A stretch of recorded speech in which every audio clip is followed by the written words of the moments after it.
तीन चोर। बहुत दिन पहले की बात है। किसी शहर में रमन, सुरजीत और राकेश तीन चोर रहते थे। तीनों को थोड़ा थोड़ा विद्या का ज्ञान था।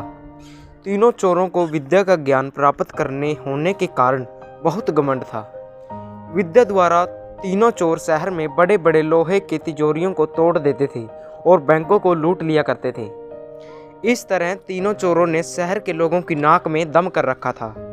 एक बार तीनों चोरों ने एक बड़े बैंक में डकैती करके सारा माल उड़ा दिया।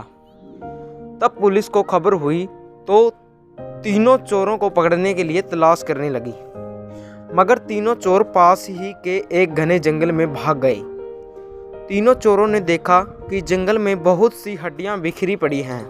रमन ने अनुमान लगाकर कहा, ये तो किसी शेर की हड्डियां हैं। मैं चाहूं तो सभी हड्डियों को अपनी विद्या के ज्ञान द्वारा जोड़ सकता हूं।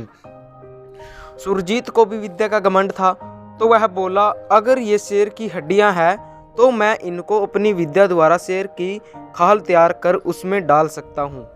रमन और सुरजीत की बात सुनकर राकेश का भी घमंड उमड़ पड़ा और उसने कहा, तुम दोनों इतना काम कर सकते हो तो मैं भी अपनी विद्या द्वारा इसमें प्राण डाल सकता हूं।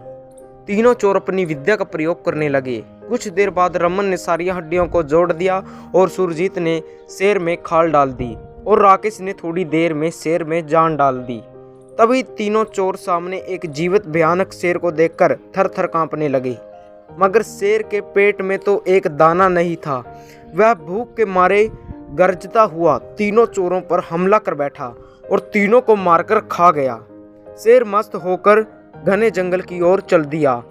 दोस्तों, जो हमें इस कहानी से सीख मिलती है वो यह है कि हमें कभी घमंड नहीं करना चाहिए। यदि तीनों चोर अपनी विद्या का घमंड न करते तो उन्हें जान से हाथ न धोने पड़ते। हमें अपनी विद्या का प्रयोग सोच समझकर करना चाहिए। तो कैसी लगी दोस्तों आपको ये कहानी, कमेंट करके ज़रूर बताएं। अगर आप चैनल पर नए हो तो चैनल को सब्सक्राइब करें और घंटी को प्रेस करें ताकि हमारी आने वाली हर एक वीडियो को नोटिफिकेशन आपके पास पहुंचता रहे। तो मिलते हैं दोस्तों ऐसी किसी अच्छी कहानी के साथ।